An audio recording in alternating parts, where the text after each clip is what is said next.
Hello everyone, welcome back to my channel. This is SAP Analytics Cloud Learning Series, and today I have come up with another topic which is related to planning only. In my previous video, we did create a planning table.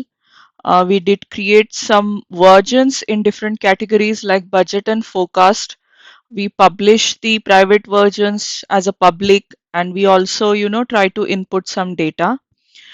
In today's tutorial, I will be focusing on, when you create an data entry table, for planning for data entry for inputting some values, what are the different, advanced data entry features that you can use for, the manual input of the data. So let's continue with this demo. I will, show you what are the different these features are, what is the use case, and how you can enable in your, the input form or the planning, the data entry table you created. As you can see, I have already logged into the tenant. uh, I'll go to the stories. I already created a story. So this is my story. And today I will be covering the four features. First of all, what is the unbooked data in the planning table? Then the second is how the disaggregation of the data works in SAC planning. Then how you can lock the cells in the table and what is locking of cells means. Then the third is how you can, set the multiple cells to read only and what does that mean. And I will demo it in the table also, how you can apply it and what are its, use case, and when you change the data, how you input against it, and those all steps will follow. So now the first use case is what is unbooked data in SAC. You have must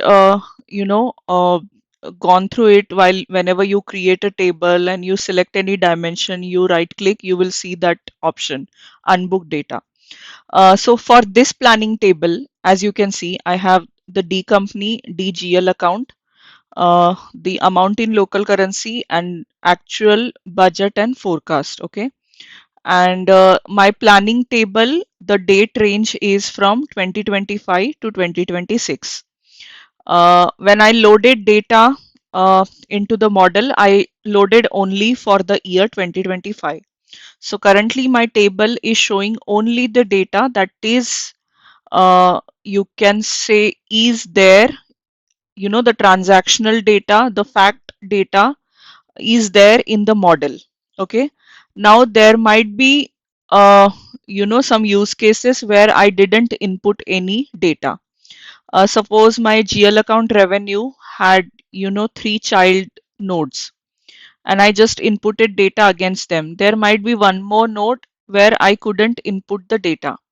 But when you create a table, the table will show only the booked data. That is the fact and the transactional data available in the model.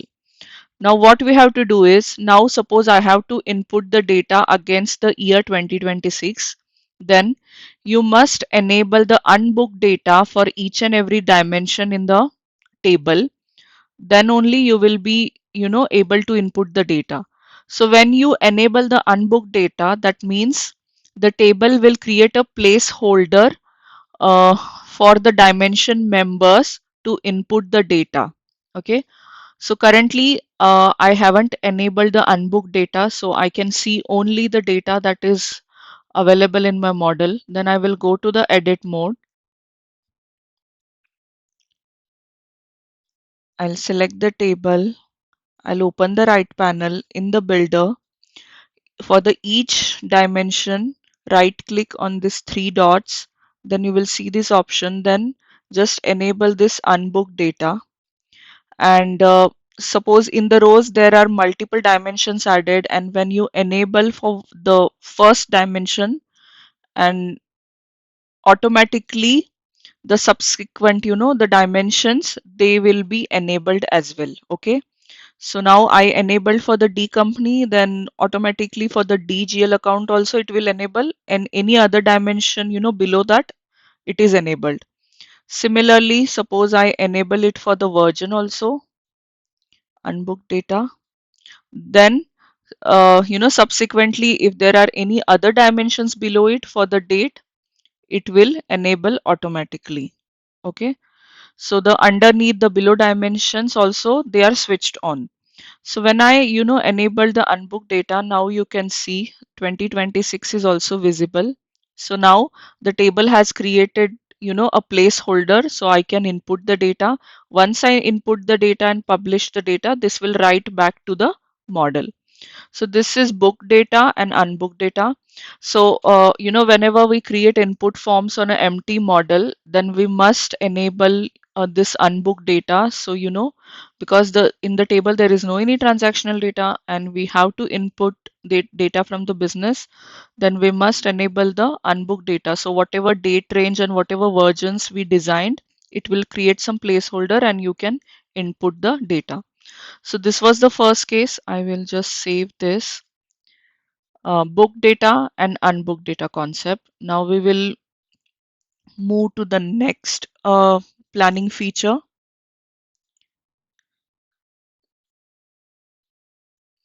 that is the business use case for the disaggregation. Aggregation concept, aggregating is nothing but we consolidate the data. If for the parent beneath all the children's, we aggregate that data. Now disaggregation is, suppose I input some value against the parent and there are multiple child nodes beneath that parent, then how you distribute that data, among the different children. Now let's go one by one use case. Suppose I have I just filtered on a one single company, USA Technology, and I'm going to only input against the revenue. Okay, I have three: intercompany revenue, order development revenue, and revenue from operations. For 2025, I have some data. Now I am going to input against 2026. Suppose for the intercompany, I put like 800. Okay, then for the order development revenue, I put 200. Now for my parent node, this two child nodes data is aggregated and it's showing 1000. I'll publish this data. So now for intercompany, it's 800, order development revenue 200, and for revenue from operations, I have inputted nothing. Okay. Now I will go to the revenue, the parent, and I will add some more value. I will add more 500. That is the total will be 1500. Okay. Now I will publish the data. So not necessary whenever I add or input some value at the parent level, it will not equally distribute into the childs. Okay. It will check against which child the data was inputted. It will distribute the total amount into the remaining childs. Okay. And earlier I had inputted 800 against revenue, intercompany revenue, and 200 against the order development revenue. So it was not equally distributed, it was proportionally distributed, total 1000. So if you consider 80% was against this intercompany revenue and 20% to the order development revenue. When I change the parent, the revenue total value to 1500, it will also proportionally distribute that value. Again 80% to the intercompany revenue and the 20% again to the order development revenue. So whenever you have inputted, you can say allocated some value to the child nodes and you go and change at the parent level, it will distribute it proportionally how it was earlier. Now let's consider other example. Suppose in the budget I put 100. Again in the order development 100, also revenue from 100. So now this is equally distributed. All the child nodes are having same values. I'll just publish this data, publish. So it's a total is 300. Now suppose it's equally distribution. Now suppose I change this to 1800. Okay. As every, the child hierarchy had some value allocated, whatever new value we add to the parent, it again, equally distribute among the children. Okay. I'll publish.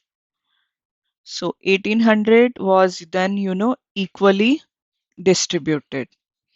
Now again consider some other scenario. Suppose for intercompany I put 0 somewhere, and here 500, and here 100. Okay, so now the total is 600, publish. And now I just will reduce the value. I will make it to the 300,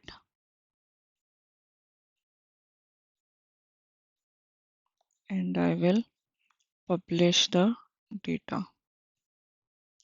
So even if you decrease the value, what was, inputted earlier, then also the decrease also will happen proportionally, same percentage how it was inputted earlier. So whether you, increase the values or decrease the existing value, the disaggregation will choose whatever it was done, uh, or based on the existing distribution. If it's equally distributed, it will distribute equally.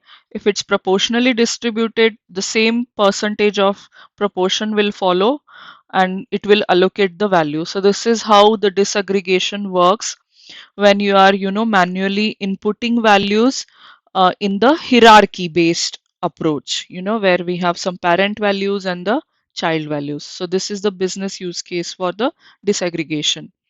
Now I will move on to my next concept, that is the, lock cells using the value lock management. Okay. Now in this use case, I'll just go into the edit page, and I can see there is a one more cell which is locked. I will just remove the lock. Okay, we'll save, and I'll go to the view.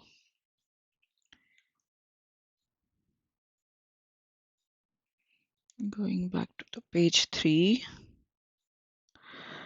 Now in this case, as always, I have selected only one company as of now. Then I have selected the whole GL hierarchy, like I have revenue, then direct cost, then, the all P&L positions. And in that you can see some of them are grayed out. Okay, if I try to input that or change that, I am not able to, because they are grayed out. I'm not allowed to change this value, because suppose this, like this profit contribution, operating result, profit before taxes, and profit after taxes, these are the formula members in the sense, if I'll take you to the public dimension GL account. So these are the members like profit after taxes, profit before taxes, operating result, and profit contribution. I added formula against them. So whenever in the public dimension table or in your private dimension, whenever you create any account type dimension and you add formulas, against some members where, you want that calculation to be calculated by system, those members will be locked when you are, trying to input the data. You cannot input against them because the system will do the calculation in the background. You cannot change its value because you have written formula against it. Okay. And this works similarly if you are loading data into the planning model and you have some GL members where you have written some formulas. So whenever you are loading the data, never include those members in your data load, in your import job. Because if you'll try to write some data against those members, the import job will fail. You won't be able to create the import job only. It will throw the dimension restriction error that, these are the formula members. You cannot write data against them. Okay. So that's why when these nodes are, there is automatic lock, applied. You cannot input data against them. Now these are some formula based, but now I have a business use case where like I have some child, some members where I don't want business to input some data. Okay.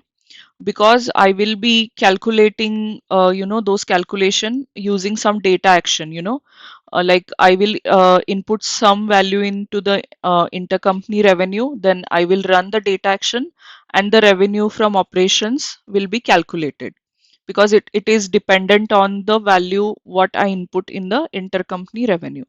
Then the user should not input against revenue from operations. Then this whole row must be locked. That is how we can achieve in SAC, is using lock cells. You can lock the each individual cell. It won't allow business or any business user or any end user to input some value against it. Okay. Now I will go back to the story and I will apply locks. Okay. So suppose I will apply for this revenue from operations. I will select the cell, right click, and you can see this option lock cell. Just click, then it will be grayed out. Again select, you can do the multiple and lock cell. Just select control and select multiple cells and right click, lock cell. So now my whole row revenue from operations, it is locked. You can see, how many logs are applied. Go to the tools under this three dots, just select any cell, and I have to just save this first. I will save my story.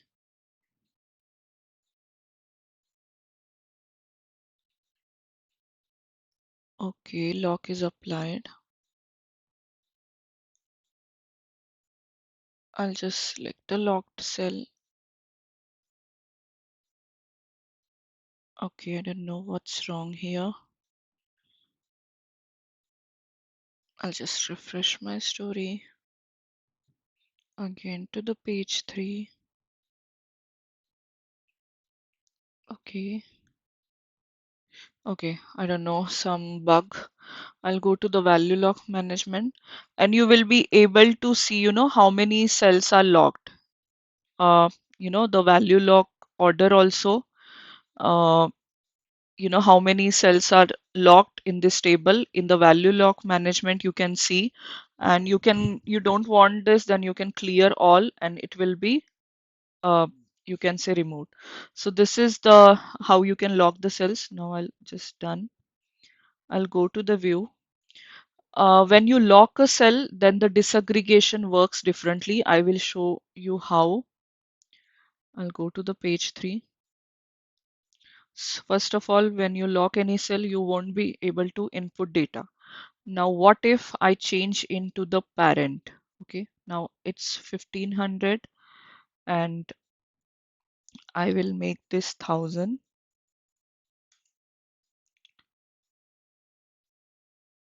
Then the value is, just automatically distributed proportionally between the other childs where we had input.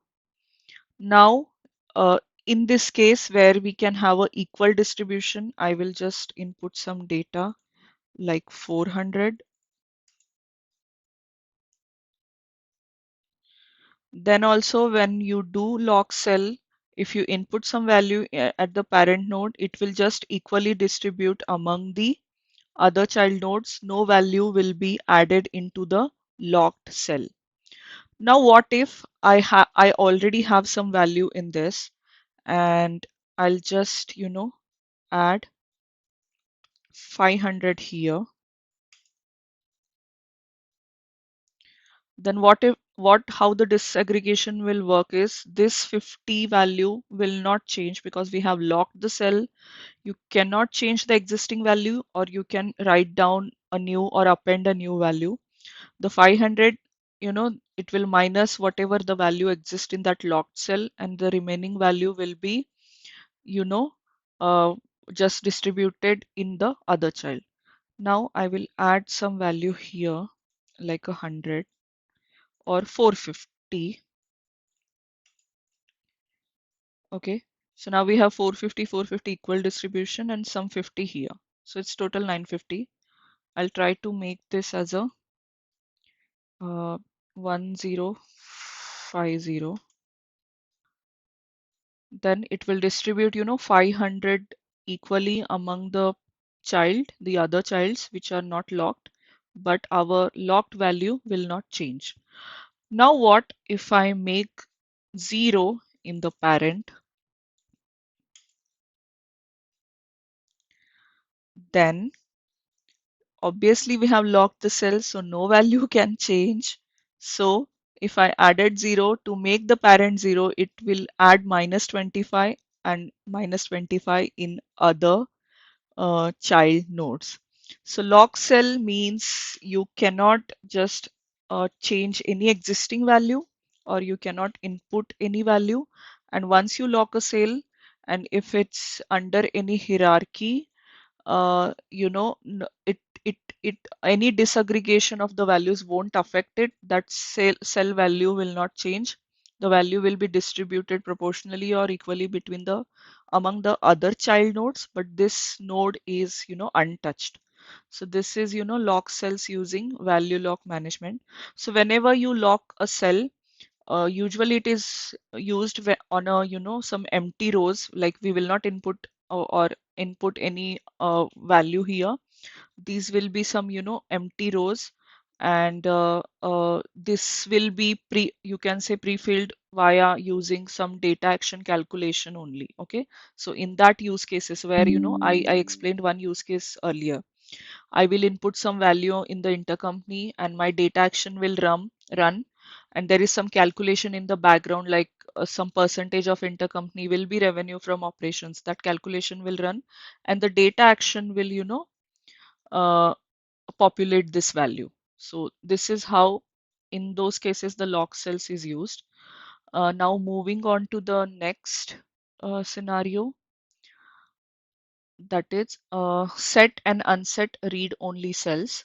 So in this table, you can set or unset existing cell into read only. I will explain you how this works.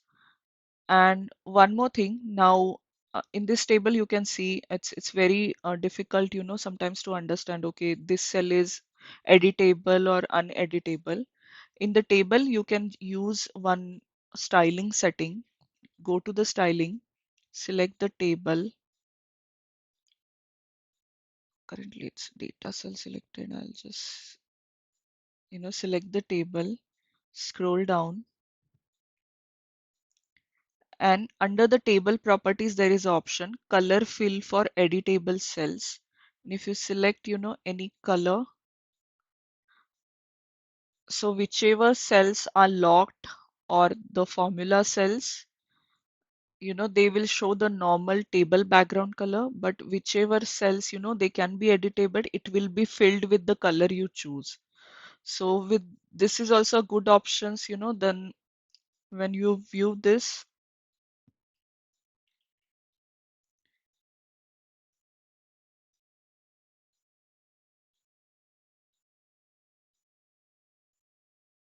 then the end user or the business user can distinguish between what is where I can edit and where I cannot. Okay, so this is the other good option to distinguish between editable cell, where I can input the value, and non-editable cell where I cannot input a value. So this also can be enabled in table. Now we will go back to the fourth. Okay, even I will enable in this table also. Just color field. I'll just add some other color, might be, let's add some gray. Okay, and save.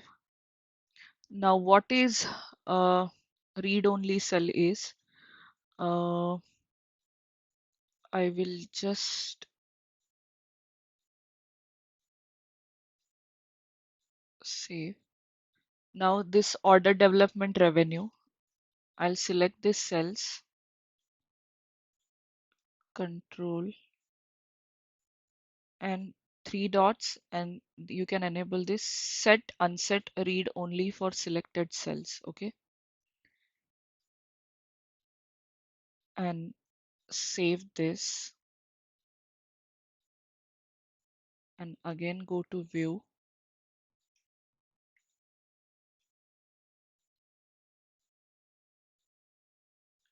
And I will go to the page 4 again. So now this revenue from operations, this cell is locked cell, but this order development revenue, I set it as a read only. Read only means you will not be able to manually input the data in that particular cell, but disaggregation works. Suppose I add some value into the parent node, like I'll make it 1200. Though my cell is read only, the disaggregation of that parent will work. But in lock cell, it completely doesn't overwrite any value. Okay. So this is the difference between lock cell and set unset read only cells. Okay. In set unset read only cells, the disaggregation of the value will work. In this case also, suppose I put 100,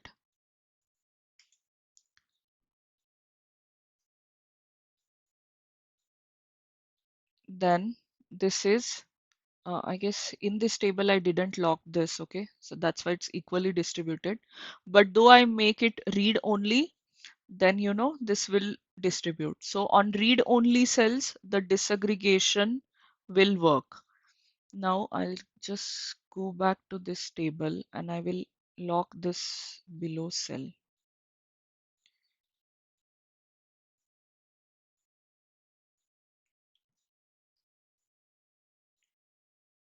Oh, I locked this also. I'll just unlock this. So now in this scenario, I'll go to the view again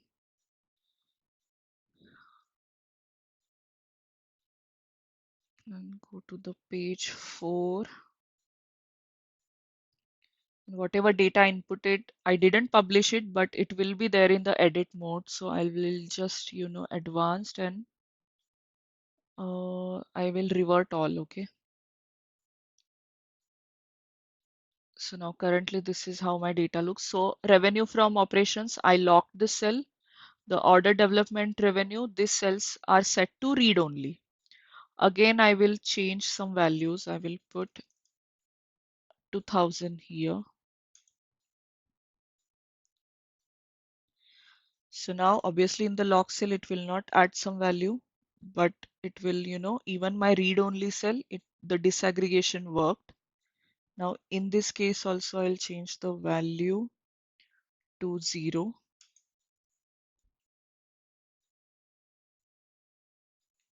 Okay.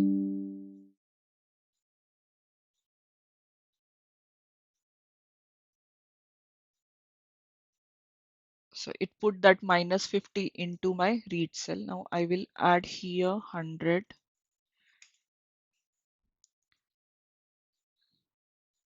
And now I will change parent to, suppose this is 50. Okay, I will make it 50.